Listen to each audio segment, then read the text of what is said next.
Force ಕೂಡ ಇಟ್ಟಿದ್ದೇವೆ. ನಾವು we are also appealing, I have appeal to people, ಅಲ್ಲಿ ಶಾಂತಿ ಮೇಂಟೈನ್ ಮಾಡಿ ಅಂತ ಹೇಳಿ. ಅದನ್ನು ನಾವು ಕಾನೂನಿನ ಚೌಕಟ್ಟಿನಲ್ಲಿ ಯಾವ ರೀತಿ ಹ್ಯಾಂಡಲ್ ಮಾಡಬೇಕೋ ಅದನ್ನು ಮಾಡ್ತೀವಿ. ಸರ್, ಏನು ಕಾರಣ ಅಂತ ಸರ್? ಕಾರಣ ಅವರು ಹಿಂದೆನೂ ಕೂಡ ಅದೇ ಹುಡುಗರು ಗಲಾಟೆ ಮಾಡ್ಕೊಂಡಿದ್ರು ಅಂತ ಹೇಳಿ, ಮತ್ತು ಅದು ಯಾವ ಮಾತಿನಿಂದ ಅದು ಅವರಿಗೆ ಘರ್ಷಣೆ ಆಯಿತು ಅಂತ ಇನ್ನೂ ಕೂಡ ಸ್ಪಷ್ಟವಾಗಿ ಗೊತ್ತಾಗಿಲ್ಲ. ಆದರೆ ಹೊಡೆದಾಡ್ಕೊಂಡಿದ್ದಾರೆ. ಹೊಡೆಯುವಾಗ ಅವರೇನೋ ಕೈನಲ್ಲೇ ಹೊಡೆದಿದ್ದಾರೆ ಅಂತ ಹೇಳ್ತಾರೆ. ಏನೋ I have to at to receive that report. ಮೇಲ್ನೋಟಕ್ಕೆ ಅವರು ಕೈನಲ್ಲೇ ಹೊಡೆದ್ರು, ಅವರು ಚೆಸ್ಟಿಗೆನೋ ಹೊಡೆದ್ರು, ಆ ಥರ ಏನೋ ಹೇಳ್ತಿದ್ದಾರೆ. ಅದನ್ನೆಲ್ಲ ನಾವು ತನಿಖೆ ರಿಪೋರ್ಟಲ್ಲಿ ಗೊತ್ತಾಗ್ತದೆ. ಸರ್, ಈ ಧಾರವಾಡದಲ್ಲಿ ಉದ್ಯೋಗಾಕ್ಷಿಗಳು ಬಹಳಷ್ಟು ದೊಡ್ಡದಾಗಿ ಪ್ರತಿಭಟನೆ ಮಾಡಿರುವಂಥದ್ದು ಸರ್ಕಾರದ ವಿರುದ್ಧ ಮುಗಿಬಿದ್ದಿದೆ. ನೋಡಿ, ಭಾರತೀಯ ಜನತಾ ಪಾರ್ಟಿಯವರು ಅಧಿಕಾರದಲ್ಲಿದ್ದಾಗ ಅವರು ರೆಕ್ರೂಟ್ಮೆಂಟ್ ಮಾಡಲಿಲ್ಲ. ನಾವು ಇನಿಷಿಯಲಿ ಒಂದಷ್ಟು ರೆಕ್ರೂಟ್ಮೆಂಟ್ಸ್ ಎಲ್ಲ ಮಾಡಿದ್ದೇವೆ. ಈಗ ಇಂಟರ್ನಲ್ ರಿಸರ್ವೇಷನ್ನು ಅಂತೇಳಿ ಬಂದಂಥ ಸಂದರ್ಭದಲ್ಲಿ ಸುಪ್ರೀಂ ಕೋರ್ಟಿನ ಆದೇಶದ ಮೇಲೆ ಇಂಟರ್ನಲ್ ರಿಸರ್ವೇಷನ್ ಮಾಡೋದಕ್ಕೆ ಹಿಂದೆನೂ BJP ಸರ್ಕಾರದಲ್ಲೂ ಕೂಡ ಅವರು ಸದಾಶಿವ ಆಯೋಗನ ರಿಜೆಕ್ಟೇ ಮಾಡಿಬಿಟ್ರು. ನಾವು ಈಗ ಅದನ್ನು ಮಾಡಿದ್ದೇವೆ. ಮಾಡಿ ರೆಕ್ರೂಟ್ಮೆಂಟನ್ನು ಕೂಡ ಪ್ರಾರಂಭ ಮಾಡಬೇಕು ಅನ್ನೋ ಅಷ್ಟರಲ್ಲಿ ಇನ್ನೂ ಗವರ್ನರ್ ಅವರು ಅದಕ್ಕೆ ಅಂಕಿತ ಹಾಕಿಲ್ಲ. ಅದಾದಮೇಲೆ ರೆಕ್ರೂಟ್ಮೆಂಟನ್ನು ನಾವು ಪ್ರಾರಂಭ ಮಾಡ್ತೀವಿ. ನಮ್ಮ ಇಲಾಖೆಯಲ್ಲಿ ಈಗಾಗಲೇ ನನಗೆ ಒಂದು 4,000 ಕಾನ್ಸ್ಟೇಬಲ್ಸಿಗೆ ರೆಕ್ರೂಟ್ ಮಾಡೋದಕ್ಕೆ ಪರ್ಮಿಷನ್ ಕೊಟ್ಟಿದ್ದಾರೆ. ಫೈನಾನ್ಸ್ ಡಿಪಾರ್ಟ್ಮೆಂಟ್ನವರು ಕ್ಲಿಯರ್ ಮಾಡಿದ್ದಾರೆ. ಒಟ್ಟು ನಮ್ಮ ಹತ್ರ 17,000 ವೇಕೆನ್ಸೀಸು, ಎಲ್ಲ ವರ್ಗದ ವೇಕೆನ್ಸೀಸ್ಗಳಿದ್ದಾವೆ.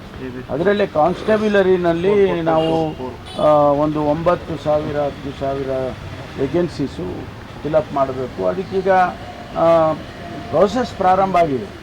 ಅದನ್ನು ನಾವು ನೋಟಿಫಿಕೇಷನ್ ಮಾಡಬೇಕು ಅನ್ನೋಷ್ಟರಲ್ಲಿ ಈ ಇಂಟರ್ನಲ್ ರಿಸರ್ವೇಷನ್ ಸಮಸ್ಯೆ ಬಂತು. ಅದನ್ನು ಆದಷ್ಟು ಬೇಗ ಸಾರ್ಟ್ ಔಟ್ ಮಾಡ್ತೀವಿ. ಸಬ್ ಇನ್ಸ್ಪೆಕ್ಟರ್ಗಳಿಲ್ಲ ಠಾಣೆಗಳಲ್ಲಿ ಅಂತ ಕುಮಾರಸ್ವಾಮಿ ಗಂಭೀರ ಆರೋಪ ಮಾಡಿದ್ದಾರೆ. ಇಲ್ಲ, ಅದು ಅವ್ರಿಗೂ ಗೊತ್ತಿರಬೇಕಲ್ಲ. PSI ಸ್ಕ್ಯಾಮ್ ಯಾವಾಗಾಯಿತು? PSI 545 ಜನರದ್ದು ಸ್ಕ್ಯಾಮ್ ಆಯಿತು. ಅದಾದಮೇಲೆ ಅದರ ಪ್ರಯುಕ್ತ 402 ಬಂದು ಅಪ್ರೂವಲ್ ಆಗಿ ಬಂದರೂ ಕೂಡ ಅದನ್ನು ಮಾಡೋಕ್ಕಾಗಲಿಲ್ಲ. ಸೊ ಇವೆರಡನ್ನೂ ಮಾಡಿದ್ದೀವಿ.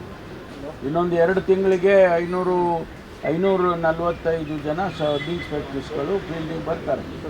ಅವರಾಗಲೇ ಟ್ರೈನಿಂಗಲ್ಲಿದ್ದಾರೆ. ಟ್ರೈನಿಂಗು ಮುಗಿಸ್ಕೊಂಡು ಈಗ ಅವ್ರನ್ನ ಸ್ಟೇಷನ್ಗಳಿಗೆ ಹಾಕ್ತಾಯಿದ್ದೀವಿ.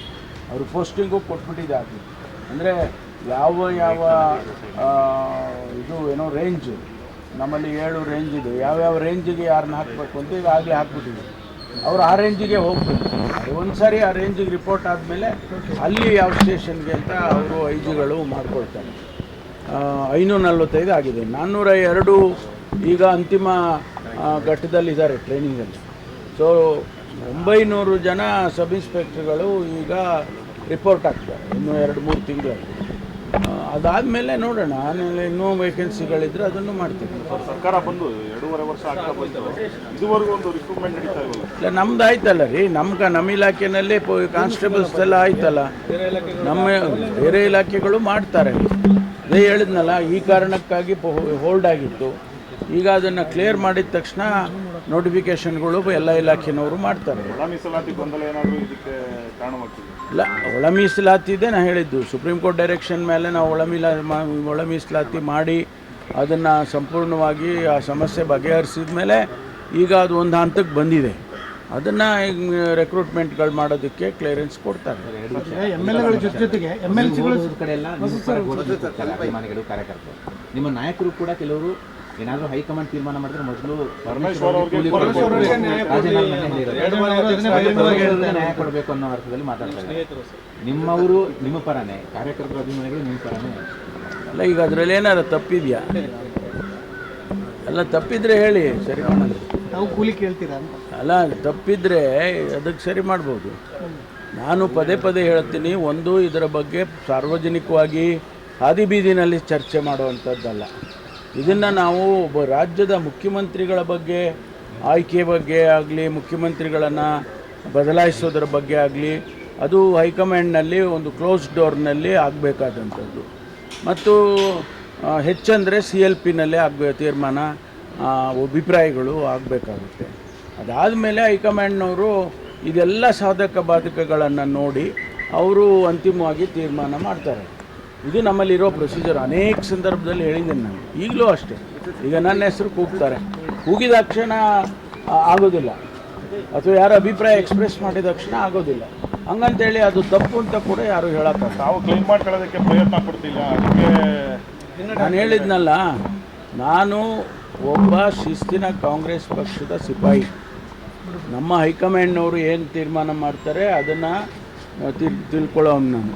ಅಷ್ಟು ಬಿಟ್ಟರೆ ನಾವು ಹೋಗಿ ಈಗ ನಾನು ನಿಮ್ಮ ಮುಂದೆ ಹೇಳಿಕೆ ಕೊಡ್ತೀನಿ, ಹೌದು ನಾನು ಮುಖ್ಯಮಂತ್ರಿ ಆಗಬೇಕು ಅಂದಾಕ್ಷಣ ಆಗುತ್ತಾ? ಅದು ಸಾರ್ವಜನಿಕವಾಗಿ ಚರ್ಚೆ ಆಗ್ಬೋದು ಅಷ್ಟೇ. ಆದರೆ ಅದಕ್ಕೆ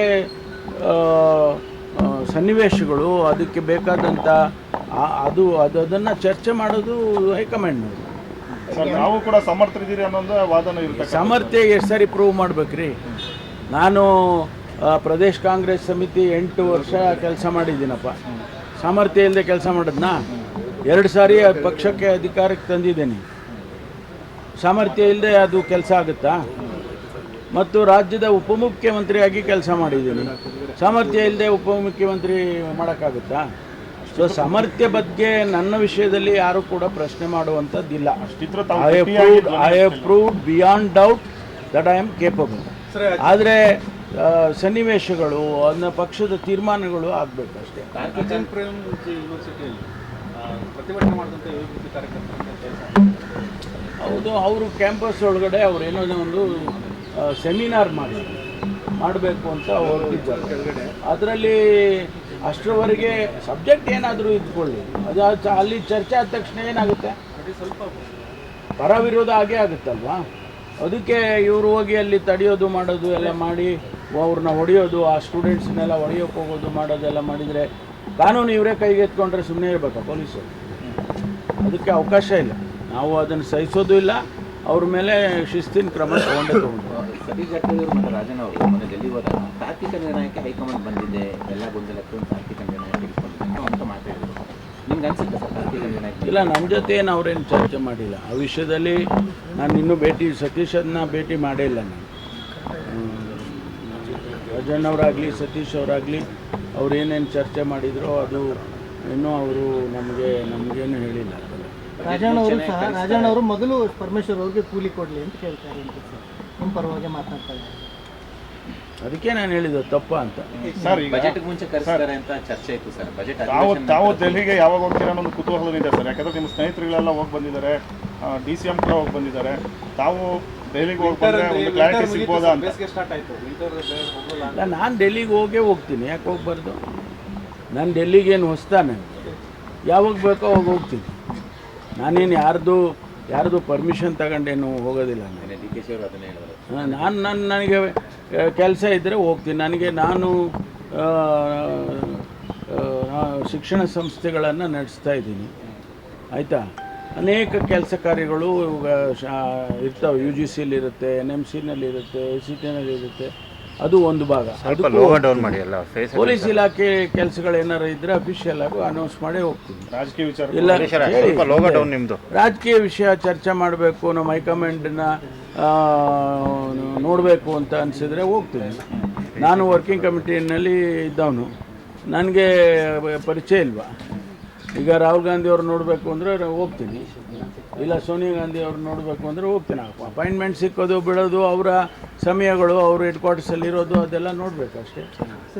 ಖರ್ಗೆ ಸಾಹೇಬ್ರನ್ನ ನೋಡ್ಬೇಕಂದಾಗ ಇಲ್ಲೇ ಬರ್ತಾರೆ, ಇಲ್ಲೇ ನೋಡ್ತೀನಿ. MLAಗಳ ಜೊತೆಗೆ MLCಗಳು ಸಹ ಸಚಿವ ಸ್ಥಾನ ಬೇಕು ಅಂತ ಪತ್ರವನ್ನು ಬರೆದಿರುವಂಥದ್ದು ಸರ್. 5 ಸ್ಥಾನನಾರು MLCಗಳಿಗೆ ಕೊಡಬೇಕು ಸಚಿವ ಸ್ಥಾನ ಕೊಟ್ಟಿದ್ದಾರಲ್ಲ, ಹಿಂದೆ ಎಲ್ಲ ಕೊಟ್ಟಿದ್ದಾರೆ. ಈಗಲೂ ಒಬ್ಬರು ಸಹ ಇರಲೇಬೇಕಲ್ಲ, ಸಭಾನಾಯಕರೊಬ್ಬರು ಇರಬೇಕು, ಕೊಟ್ಟಿದ್ದಾರೆ. ಹಿಂದೆ 2, 3, 4 ಹಂಗೆಲ್ಲ ಕೊಟ್ಟಿದ್ದಾರೆ. ಕನಿಷ್ಠ 3 ಆದರೂ ಕೊಡಿ ನಮಗೆ ಈ ಬಾರಿ ಅಂತ ಅದು ಹೈಕಮಾಂಡ್ನವರು, ಚೀಫ್ ಮಿನಿಸ್ಟರ್ ಆದವರು ತೀರ್ಮಾನ ಮಾಡಿ.